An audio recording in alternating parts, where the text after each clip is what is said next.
नमस्कार। शब्द साची विंध्य के समाचार बुलेटिन में आपका स्वागत है। मैं हूं आपके साथ न्याजिया। शुरुआत करते हैं हेडलाइन से। रीवा में युवक को बंधक बनाकर बेल्ट से पीटा। रीवा में सड़क हादसे में घायल अज्ञात की हुई मौत। रीवा में ऑटो ई रिक्शा पर ट्रैफिक पुलिस ने की कार्रवाई। रीवा में सियार के काटने से महिला की हुई मौत। रीवा में बेटे बहू से परेशान महिला पहुंची कलेक्ट्रेट। रीवा में नवविवाहिता ने फांसी लगाकर दी जान। रीवा में बुजुर्ग ने लगाया तहसील में रिश्वतखोरी का आरोप। मऊगंज में शराब पीने से हुई युवक की मौत। रीवा पुलिस ने आपराधिक वारदात की कोशिश को किया नाकाम। सतना में मजिस्ट्रेट के घर डकैती की कोशिश नाकाम। रीवा में खाद के लिए परेशान हो रहे किसान। अतिथि शिक्षक भर्ती अनियमितता पर रीवा संभागायुक्त ने कार्रवाई के दिए निर्देश। और विवाह समारोह में ली गई नशा न करने की शपथ। जादू देखा है, हम दिखाते हैं। आप सोचिए, हम बनाते हैं। अपने घर या ऑफिस को सजाएं मनपसंद डिजाइन के कस्टमाइज वॉलपेपर्स, ब्लाइंड्स, पेंटिंग्स और लेजर कटिंग से बनी आकर्षक चीजों से। आज ही कॉल कीजिए 7611125428, क्योंकि आपकी कल्पनाओं को पंख देना भी जरूरी है।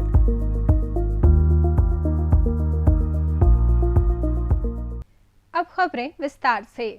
रीवा के गोविंदगढ़ थाना क्षेत्र के डीही गांव में एक युवक को बंधक बनाकर 5 लोगों द्वारा बेल्ट से बेरहमी से पीटने का मामला सामने आया है। आरोपियों ने मारपीट का वीडियो भी बनाया, जो अब सामने आ गया है। वीडियो के आधार पर पुलिस ने आरोपियों की पहचान शुरू कर दी है और पीड़ित का पता लगाया जा रहा है। सामने आए वीडियो में साफ दिख रहा है कि युवक को बंधक बनाकर खड़ा किया गया है। उसे 4-5 लोग घेर कर लगातार बेल्ट से वार कर रहे हैं। मारपीट के दौरान पीड़ित खुद को बचाने की कोशिश करता दिख रहा है, लेकिन आरोपियों ने उसे गंभीर रूप से घायल कर दिया। मौके पर दहशत का माहौल ऐसा था कि डर की वजह से आसपास मौजूद लोगों में से किसी ने भी बीच बचाव करने की कोशिश नहीं की। वीडियो सामने आने के बाद गोविंदगढ़ पुलिस हरकत में आ गई है। पुलिस ने वीडियो के आधार पर आरोपियों की पहचान शुरू कर दी है। वहीं पीड़ित युवक की लोकेशन पता करने के लिए भी टीम को भेजा गया है, ताकि उसके बयान दर्ज कर पूरे मामले की असली वजह पता लगाई जा सके। रीवा जिले के मनगवा थाना क्षेत्र के NH30 हाईवे पर सोमवार देर रात करीब 1 बजे एक अज्ञात व्यक्ति सड़क दुर्घटना में गंभीर रूप से घायल हो गया। सूचना मिलते ही मनगवा पुलिस मौके पर पहुंची और घायल को तुरंत संजय गांधी चिकित्सालय रीवा ले गई। अस्पताल पहुंचते ही चिकित्सकों ने जांच के बाद उसे मृत घोषित कर दिया। मृतक की उम्र लगभग 45 वर्ष बताई जा रही है। उसके पास कोई पहचान पत्र, मोबाइल फोन या अन्य दस्तावेज नहीं मिला है जिससे उसकी शिनाख्त हो सके। शव का पोस्टमार्टम कराने के बाद उसे मर्चुरी में रखवाया गया है। पुलिस ने मर्ग कायम कर लिया है और दुर्घटना में शामिल वाहन व मृतक की पहचान के लिए जांच शुरू कर दी गई है। रीवा शहर की सड़कों पर दौड़ने वाले ऑटो ई रिक्शा की ट्रैफिक पुलिस ने मंगलवार को सघन जांच पड़ताल की। पुलिस की इस कार्रवाई से ऑटो ई रिक्शा चालकों में खलबली मच गई। पुलिस कंट्रोल रूम के सामने से गुजरने वाले 3 पहिए एवं 4 पहिया वाहनों को पुलिस ने कंट्रोल रूम परिसर में खड़ा करवा कर उनके कागजात आदि की जांच की। थाना प्रभारी अनीमा शर्मा ने बताया कि शहर में ऑटो ई रिक्शा की संख्या लगातार बढ़ रही है। इसमें नियम विरुद्ध तरीके से चालक ऑटो ई रिक्शा का संचालन कर रहे हैं। ऐसे वाहनों की जांच की जा रही है और उन्हें यातायात के नियमों की जानकारी देने के साथ ही वर्दी पहनने की समझाइश और शहर में जाम न लगे, इसके लिए यातायात के नियमों का पालन करने की जानकारी दी जा रही है। जैसे कि आप लोग जानते हैं, शहर में दिन प्रतिदिन ऑटो की संख्या और ई रिक्शा की संख्या में बढ़ोतरी हो रही है। कई ऑटो चालक बिना कागज़ के, बिना यातायात के नियम का फॉलो नहीं करते हैं और ऐसे ऑटो चालक बेतरतीब कहीं पर भी ऑटो लगा करके अपनी मनमानी तरीके से सवारी बिठाना चढ़ाना ये सब करते हैं, जिस कारण आमजन को परेशानी होती है, साथ ही ट्रैफिक जाम की समस्याएं भी आती है। इसको देखते हुए यातायात की टीम के द्वारा बीच बीच में अलग अलग दिन कहीं पर भी चेकिंग लगाई जाती है और इन ऑटो चालकों के ऊपर चालानी कार्रवाई की जाती है, जिससे कि इनको यातायात के नियमों का भी पालन कराया जा सके और चालानी कार्रवाई के माध्यम से ये जागरूक भी हो सकें और उस चीज़ को फॉलो कर सकें। रीवा जिले के गोविंदगढ़ थाना अंतर्गत ग्राम पिपरा की रहने वाली पार्वती सोंधिया की सियार के काटने से सोमवार रात संजय गांधी चिकित्सालय में मौत हो गई। परिजनों के अनुसार 5 नवंबर की शाम पार्वती घर के बाहर बैठी थी, तभी अचानक एक सियार ने हमला कर उनके दाहिने हाथ में काट लिया। परिजन उन्हें तुरंत जिला अस्पताल बिछिया ले गए, जहां चिकित्सकों ने घाव को अच्छी तरह धोया और उसी दिन एंटी रेबीज वैक्सीन की पहली डोज लगाई। दूसरी डोज भी निर्धारित तिथि पर लगाई गई। तीसरी डोज लगने में अभी कुछ दिन बाकी थे, लेकिन 30 नवंबर से उन्हें तेज सिरदर्द, उल्टी, पानी से डर और पूरे शरीर में दर्द शुरू हो गया। परिजन उन्हें संजय गांधी स्मृति चिकित्सालय रीवा ले गए, जहां डॉक्टरों ने रेबीज फैलने की पुष्टि की। इलाज के दौरान सोमवार को उनकी मौत हो गई। बताया जा रहा है कि महिला को सरकारी अस्पताल में ही दोनों डोज समय पर और चिकित्सकों की निगरानी में लगाई गई थी, फिर भी वैक्सीन असर नहीं कर सकी। इससे जिले में एंटी रेबीज वैक्सीन की गुणवत्ता, कोल्ड चेन और भंडारण व्यवस्था पर गंभीर सवाल खड़े हो गए हैं। जिले में पिछले कुछ महीनों में वैक्सीन लेने के बाद भी रेबीज से मौत के कई मामले सामने आ चुके हैं, जिससे लोगों में दहशत का माहौल बना है।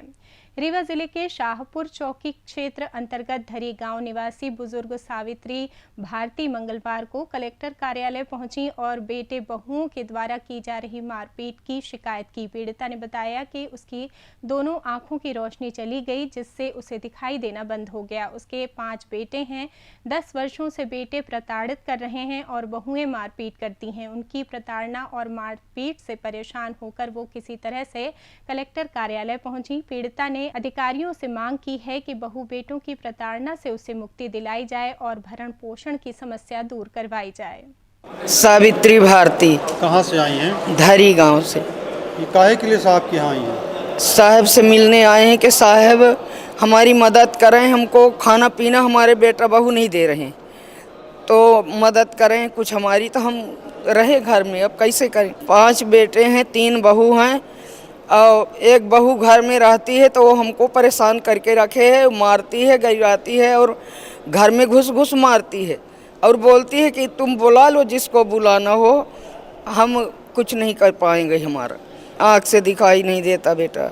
रीवा शहर के विश्वविद्यालय थाना अंतर्गत ग्राम सुनौरा में नवविवाहिता आरती पटेल पति रोहित पटेल ने फांसी लगाकर आत्महत्या कर ली। मंगलवार की सुबह आरती का शव फांसी के फंदे से लटकता हुआ मिला। विश्वविद्यालय पुलिस ने मामला दर्ज कर शव को मोर्चरी में रखवा दिया। वहीं आरती के घर वालों ने ससुराल पक्ष पर मारपीट कर हत्या करने का आरोप लगाया है। मृतक आरती के भाई सूरत में रहते हैं। ऐसे में आरती के घर वालों का इंतजार किया जा रहा है। उनके आने के बाद ही पोस्टमार्टम की कार्रवाई की जाएगी। रीवा जिले के सगरा थाना अंतर्गत आने वाले मझीकवा टिकुरी गांव निवासी बुजुर्ग रामलाल श्रीवास्तव मंगलवार को कलेक्टर कार्यालय में हो रही जन सुनवाई में आवेदन पत्र देने पहुंचे, जिसमें उन्होंने आवेदन का निराकरण न होने पर ट्रेन के सामने कूदकर जान देने की बात कही है। उनका आरोप है कि जन सुनवाई में वे आवेदन दे देकर थक चुके हैं, लेकिन उनकी समस्या का निराकरण नहीं हो पाया। बुजुर्ग रामलाल का ये भी आरोप है कि उनसे तहसील में घूस की मांग की जा रही है। हमारा नाम है रामलाल श्रीवास्तव, ग्राम मझगमा, पटवारी हल्का टिकुरी, तहसील हुजूर नगर, रीवा का रहने वाला हूँ। हमको करीब सैकड़ों दफ़े आ चुके हैं। हमारी पेटी भरी है जन सुनवाई की शिकायत का, कोई निराकरण नहीं हुआ। तहसील में आवेदन दिया, 250 की कार्रवाई किया। हमसे तहसीलदार शिवशंकर शुक्ला जी 25,000 जान दे देंगे। जब हमारी सुनवाई नहीं होगी तो हम जान दे देंगे। हम 3 साल से परेशान हैं, 2.5-3 साल से। हमारी ज़मीन जो है दूसरा हड़प ले, हमारी निजी ज़मीन है, तो हम उसको थोड़ी बर्दाश्त होगा हमसे। अब रेवांचल कमलापति जो चलती है भोपाल के लिए, उसके सामने 8-5 पे हम जान दे देंगे 9 तारीख को। मोगंज जिले में अत्यधिक शराब पीने से एक युवक की मौत हो गई। मृतक की पहचान भगवान भारती निवासी देव तालाब थाना लौर के रूप में हुई है। परिजनों के अनुसार युवक रात में एक बारात में गया था, जहां उसने बड़ी मात्रा में शराब पी थी। इसके बाद वो घर लौटा और सो गया। सुबह जब उसकी नींद नहीं खुली तो परिजनों ने उसे अचेत अवस्था में रीवा के संजय गांधी चिकित्सालय में भर्ती कराया। डॉक्टरों ने जाँच के बाद उसे मृत घोषित कर दिया। प्राथमिक जाँच में डॉक्टरों ने मौत का कारण अत्यधिक शराब पीना बताया है। पुलिस ने मर्ग कायम कर शव का पोस्टमार्टम कराकर परिजनों को सौंप दिया है। इस मामले में आगे की जांच जारी है। रीवा की अमहिया थाना पुलिस ने मुखबिर की सूचना के आधार पर त्वरित कार्रवाई करते हुए एक बड़ी आपराधिक वारदात को अंजाम देने से पहले ही 3 शातिर अपराधियों को गिरफ्तार कर लिया।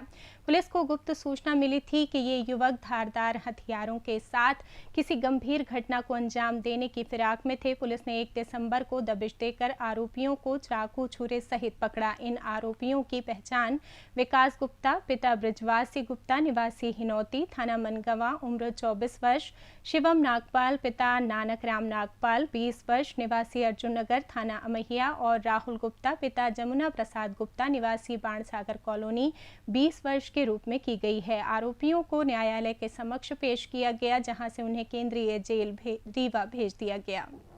ये सर आरोपी गिरफ्तार हुए हैं धारदार हथियार के साथ, क्या मामला? मामला ये है कि हमें मुखबिर से सूचना मिली थी कि ये 3 लड़के अलग अलग स्थानों से जो है इकट्ठे होकर कुछ बड़ी वारदात को अंजाम देने वाले हैं और कुछ प्लान कर रहे हैं। तत्काल जो है मुखबिर सूचना पर 3 अलग अलग टीमें जो है रवाना होकर तीनों को मौके से अरेस्ट की हैं, जिनके पास से हमें धारदार हथियार मिले हैं और हमने आर्म्स एक्ट के तहत कार्रवाई करके उन्हें गिरफ्तार किया है और माननीय न्यायालय में प्रस्तुत किया जा रहा है।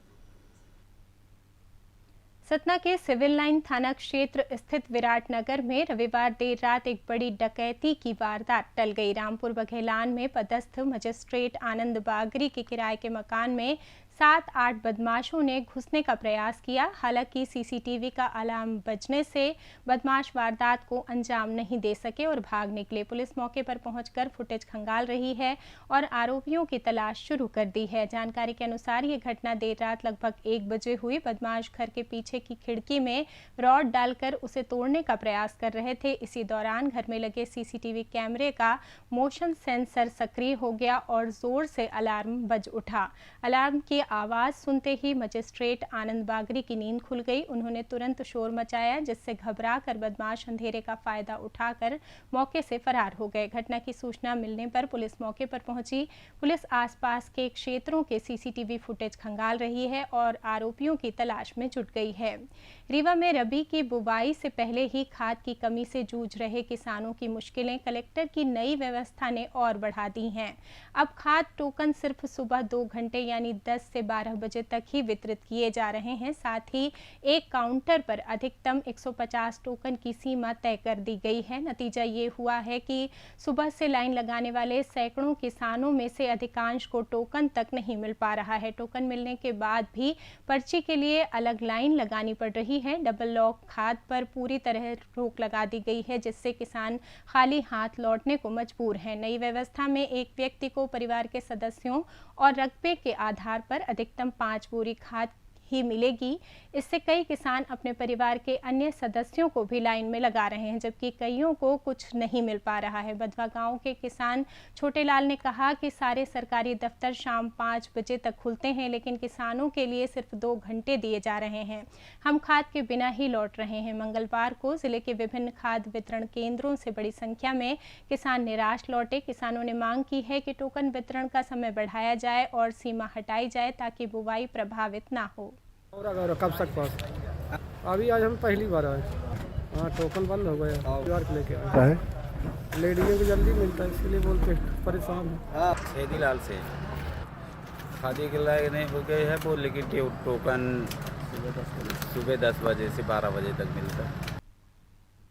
रीवा में अतिथि शिक्षक भर्ती में बड़े पैमाने पर अनियमितता का मामला सामने आया है। गंगेव ब्लॉक के गौतमान संकुल मोहरिया अंतर्गत शासकीय प्राथमिक शाला अकौरी में संकुल प्राचार्य हेडमास्टर हर्ष नारायण मिश्रा ने मेरिट में 180 अंक प्राप्त करने वाले संदीप मिश्रा को नियुक्ति नहीं दी, बल्कि कम अंक होने के बावजूद मनीष कुमार पटेल को अतिथि शिक्षक नियुक्त कर दिया। शिकायत के बाद जिला शिक्षा अधिकारी ने जांच कराई। जांच में अनियमितता प्रमाणित होने पर डीईओ ने मनीष कुमार पटेल को तत्काल हटाने का आदेश दिया, लेकिन संकुल प्राचार्य ने इसका पालन नहीं किया। मामला बढ़ने पर पीड़ित शिक्षक संदीप मिश्रा मंगलवार को संभागायुक्त कार्यालय पहुंचे। संभागायुक्त ने पूरे प्रकरण का संज्ञान लेते हुए तुरंत प्रभाव से मनीष कुमार पटेल को हटाने और योग्य अभ्यर्थी को नियुक्त करने के निर्देश दिए हैं। अब जिला शिक्षा विभाग इस मामले में कड़ी कार्रवाई करने की तैयारी में है। 7 फेरों से पहले रीवा के शहीद भगत सिंह सेवा समिति के अध्यक्ष सुजीत द्विवेदी की बेटी इंजीनियर वैशाली ने अपने विवाह को समाज सुधार का मंच बना दिया। ऋषिकेश में डिप्टी कमांडेंट अनुराग के साथ उनके विवाह समारोह में एक अद्भुत दृश्य देखने को मिला। वैशाली ने घरातियों और बारातियों दोनों पक्षों के सभी लोगों को आगे बढ़कर जीवन में कभी भी नशा न करने की शपथ दिलाई। विवाह जैसे पावन अवसर पर लिया गया ये संकल्प न सिर्फ प्रेरणादायक था बल्कि समाज में एक नई सोच को जन्म देने वाला बन गया। इस अवसर पर दोनों परिवारों के साथ साथ राजौरी गार्डन जम्मू कश्मीर के कमांडेंट परिवार भी उपस्थित रहे और सभी ने इस पहल का समर्थन करते हुए नशा मुक्ति की मुहिम को मजबूती दी। अब जान लेते हैं रीवा शहर में कल होने वाले कार्यक्रम के बारे में। विश्व दिव्यांग दिवस 3 दिसंबर को मनाया जाता है। रीवा जिले में विश्व दिव्यांग दिवस पर मानस भवन रीवा में लैपटॉप वितरण कार्यक्रम का आयोजन किया गया है। कार्यक्रम के मुख्य अतिथि उप मुख्यमंत्री राजेंद्र शुक्ल होंगे, वहीं अध्यक्षता सांसद श्री जनार्दन मिश्रा करेंगे। कार्यक्रम आयोजन जिला प्रशासन और सामाजिक न्याय विभाग द्वारा किया जा रहा है। इसी के साथ ये समाचार बुलेटिन समाप्त हुआ। कल फिर मिलेंगे नई खबरों के साथ। जुड़े रहिए शब्द सांची विंध्य से और विंध्य से जुड़ी तमाम खबरों के लिए हमारे चैनल को सब्सक्राइब कर दें। अपने आसपास की खबरें हम तक पहुंचाने के लिए स्क्रीन पर दिए नंबर पर आप संपर्क भी कर सकते हैं। धन्यवाद।